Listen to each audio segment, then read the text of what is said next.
नमस्कार। स्वागत है आपका मेरे चैनल आपके दीदी ललिता में। तो आज मैं आपको जन्माष्टमी पर कुछ छोटे छोटे उपाय बताऊंगी, जिससे उन उपायों को करके आप अपने जीवन में खुशियां भर सकते हैं। यदि किसी को संतान नहीं है तो संतान प्राप्त हो सकती है। व्यापार नौकरी में कोई बाधा है तो वो भी ठीक हो जाएगी, वो भी बाधा भी हट जाएगी।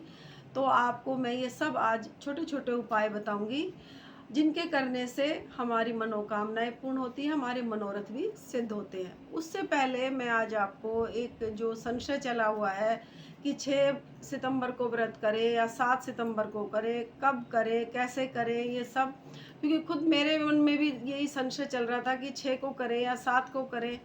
तो कई कह रहे 7 को करें, कई कह रहे 6 को। तो आज हमारे कुल पुरोहित जी आए थे, तो मैंने उनसे पूछा कि किस दिन हमें व्रत करना चाहिए। तो मैंने उनसे ये नोट करके रखा है। तो उन्होंने बताया कि 6 सितंबर को 3:37 से रात को अष्टमी तिथि प्रारंभ हो जाएगी, और 6 सितंबर को ही 9:20 पर सुबह रोहिणी नक्षत्र भी आरंभ हो जाएगा। लेकिन ये 7 सितंबर 4:14 पर रात को अष्टमी तिथि जो है समाप्त हो जाएगी, और रोहिणी नक्षत्र भी 7 सितंबर को 10:25 की सुबह पर समाप्त हो जाएगा। तो इस अवस्था में हमें रोहिणी नक्षत्र में ही हम जन्माष्टमी का त्यौहार मनाते हैं, जिस समय हम कृष्ण जी को जन्म कराते हैं रात के 12 बजे। तो वो तिथि हमें 6 सितंबर को ही मिल रही है। तो इसलिए हम 6 सितंबर को ही इस व्रत को करेंगे, और इस व्रत को इसका हम जन्माष्टमी मनाएंगे। तो हम जो जो भी हमें, जैसे जन्माष्टमी पर हमें या लड्डू गोपाल की मैंने आपको जो स्थापना बताई कल, तो वो स्थापना भी आप 6 सितंबर को ही कीजिए और व्रत भी कीजिए। तो सबसे पहले तो आपको सबसे एक अच्छी शुभकामनाएं हम सभी के लिए है कि आज जो चंद्रयान 3 है वो हमारे भारत देश में सफलता से चंद्रमा पर पहुंच गया। तो इसकी भरपूर शुभकामनाएं, और हमारा देश इसी तरह आगे बढ़ता रहे, इस तरह ही हम सब बहन भाई ये शुभकामनाएं करते हैं। तो अब चलती हूँ असली विषय पर।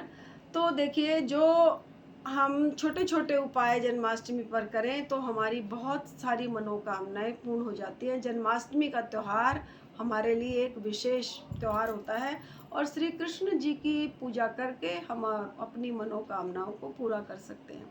तो सबसे पहले संतान प्राप्ति के लिए जो हमारी बहू हैं, बेटियां हैं, वो अगर इस तरह का प्लान कर रही हैं कि भाई हमें आगे बढ़ना है संतान के लिए, तो उनके लिए मैं बताती हूँ, या 2-3 साल शादी को हो गए या 4-5 साल हो गए और अभी तक कोई बच्चा नहीं है, तो उनके लिए बताती हूँ कि आप 5 फल, जन्म होने के बाद के ही सारे उपाय बताए जाएंगे। कुछ 1-2 उपाय हैं जो आप दिन में कर सकते हैं, नहीं तो ज़्यादातर उपाय सारे जब श्री कृष्ण का जन्म हो जाए उसके बाद के ही उपाय हैं ये। तो आप 5 फल, 5 मेवे, पंचमेवा जो बोली जाती है, 5 फल पंचमेवा आप ये लेके और लड्डू गोपाल जी को आप अर्पण करें, और पति पत्नी दोनों ही बैठ जाएं। वैसे तो ज़्यादातर आप पीले वस्त्र धारण करके ही बैठें, वो अति उत्तम होगा। पीले वस्त्र धारण करके आप पति पत्नी बैठ जाएं और मधुराष्टक का पाठ करें। उसके बाद आप श्री कृष्ण जी को जब ये भोग अर्पण करें जन्म के उपरांत, तो आप अपने लिए संतान प्राप्ति की कामना करें कि हे प्रभु, आप जैसी ही ओजस्वी तेजस्वी संतान हमें प्राप्त हो। आप जैसे ही, जिस तरह आपने सब अपने माता पिता के दुखों को दूर किया, इस तरह की हमें भी संतान प्राप्त हो। और आप इस तरह की कामना करके भगवान के सामने हाथ जोड़कर प्रभु को कहें, तो साल के अंदर ही आपकी मनोकामना पूर्ण हो जाएगी।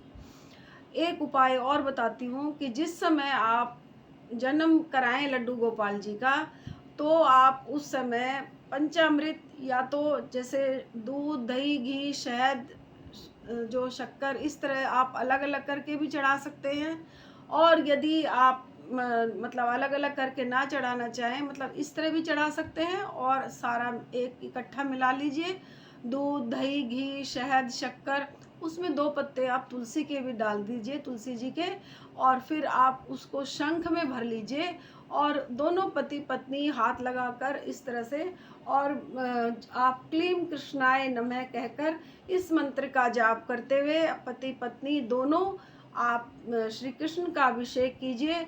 और जिस समय आप श्री कृष्ण जी का अभिषेक कर रहे हो उस समय आप अपने लिए संतान प्राप्ति की कामना कीजिए। तो आप फिर उस जो पंचामृत आपने लिया आप उसको एक पात्र में इकट्ठा कर लीजिए और पति पत्नी दोनों ही आप उसको ग्रहण करें।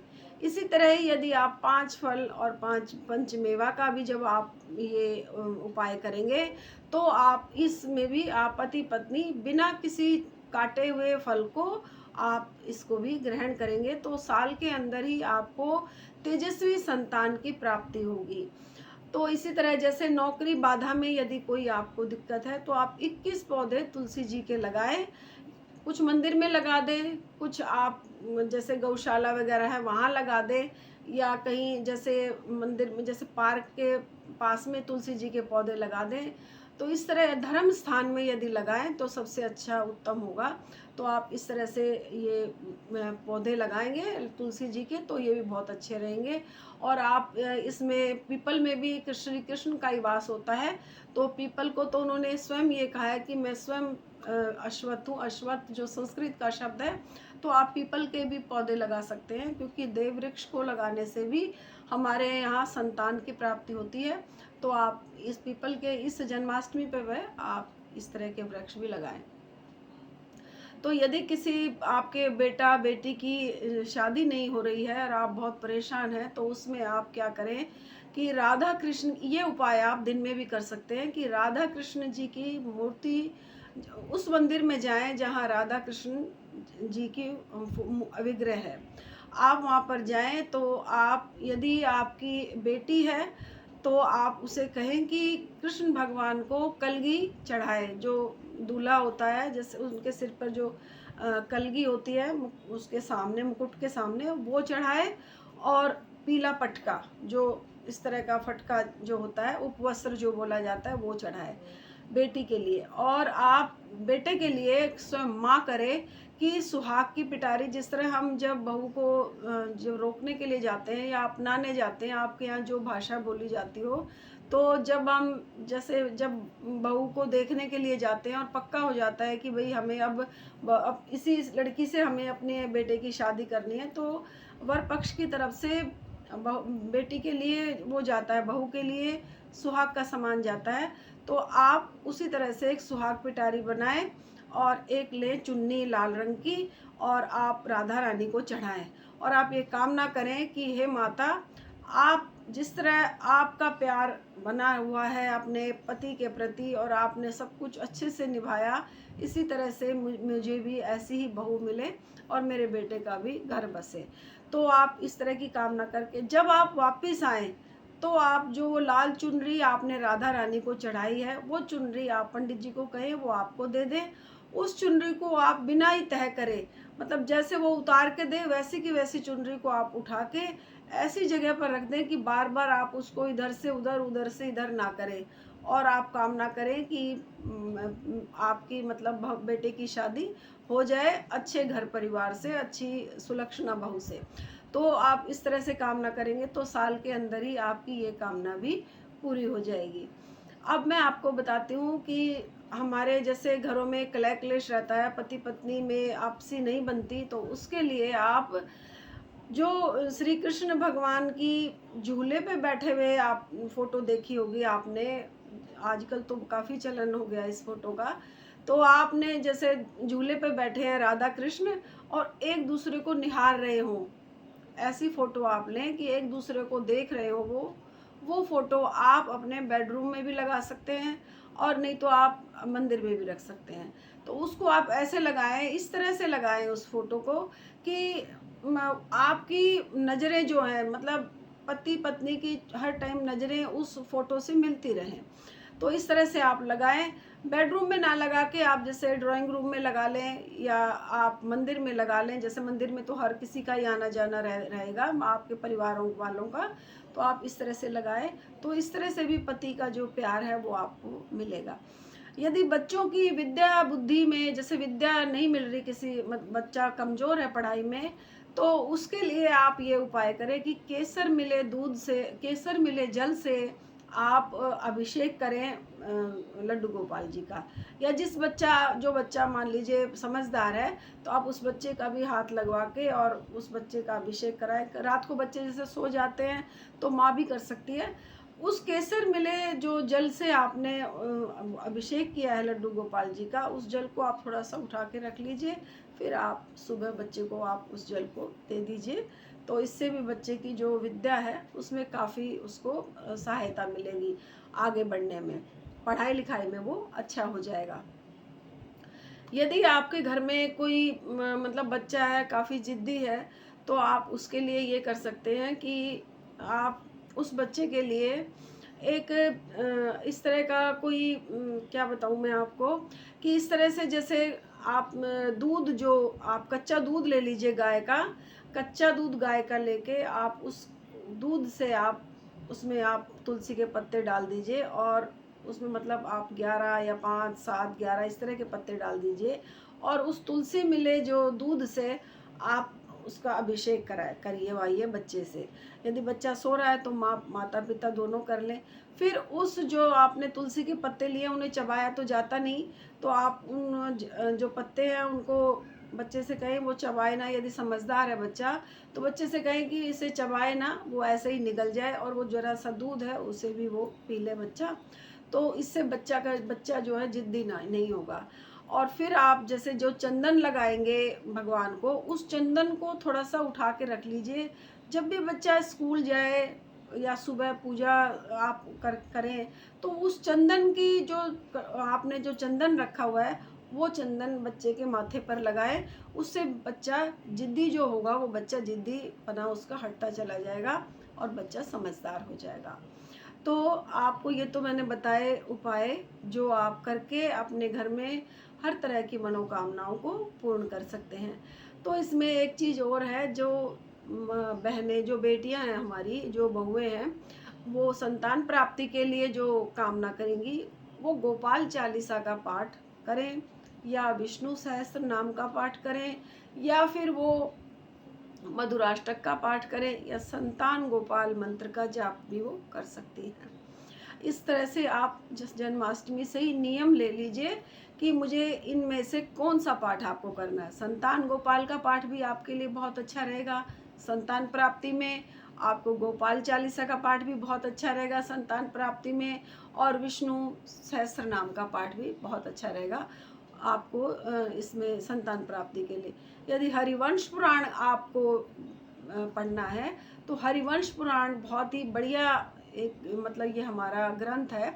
तो हरिवंश पुराण का पाठ भी आप उस दिन से नियम ले सकते हैं और जब तक आपको संतान ना हो तब तक करते रहिए। मुझे पूर्ण विश्वास है कि साल के अंदर ही आपकी ये कामना अवश्य ही पूरी हो जाएगी। तो ऐसा कौन सा काम है जो भगवान कृष्ण नहीं कर सकते। यदि हमारे मन में सच्ची लालसा और हमारी प्रार्थना में शक्ति होगी तो भगवान जरूर सुनेंगे। आपने कथा सुनी होगी द्रौपदी की। जब तक द्रौपदी ने अपने वस्त्रों को इस तरह पकड़े रखा, जब उनका चीरहरण हो रहा था, तब तक भगवान नहीं आए। और जब उन्होंने दोनों हाथ छोड़कर और भगवान को पुकारा कि हे केशव, अब लाज आपके हाथ में है, अब आप आ जाइए, तो भगवान ने एक पल की देर नहीं की और भगवान तुरंत दौड़कर चले आए और अपनी जो उन्होंने बहन कहते थे वो द्रौपदी जी को, तो उन्होंने अपनी बहन की लाज बचाई। तो इसी तरह यदि हम सब कुछ भगवान पर छोड़ दें कि प्रभु अब हमने आपका सुमरण किया है, आज के दिन से ही हम आपका सुमरण कर रहे हैं और इस साल के अंदर ही आप हमारे मनोकामनाओं को पूर्ण कीजिए। जो संतान प्राप्ति के लिए उपाय करेंगे वो संतान के लिए मांगे, जो अपने बच्चों की विद्या बुद्धि के लिए कर रहे हैं वो विद्या बुद्धि के लिए, जो पति पत्नी अपने दाम्पत्य जीवन को सुखी बनाने के लिए कामना करें, वो अगर इस तरह से सच्चा भाव से अगर करेंगे तो भगवान जरूर पूरी करेंगे आपकी कामना। तो आज के लिए इतना ही, कल फिर मिलती हूँ अच्छी सी वीडियो के साथ। आप मेरी वीडियो को सब्सक्राइब नहीं कर रहे हैं, ना लाइक मतलब कर रहे हैं, तो आप मुझे बताइए कि आपको मेरी वीडियो में क्या कमियां नज़र आती हैं। यदि आप मुझे बताएंगे नहीं तो मुझे किस तरह से पता लगेगा कि मेरी वीडियो में क्या कमी है, क्या अच्छाई है। तो प्लीज़ आप मुझे बताइए और वीडियो को मेरी को सब्सक्राइब कीजिए। आप मेरी कमियां भी बता सकते हैं, आप मेरी अच्छाइयाँ भी बता सकते हैं, आपको पूर्ण अधिकार है इस चीज़ का। तो आप मुझे बताइए। तो आज के लिए इतना ही, कल फिर मिलती हूँ एक अच्छी सी वीडियो के साथ। तब तक के लिए जय श्री कृष्ण।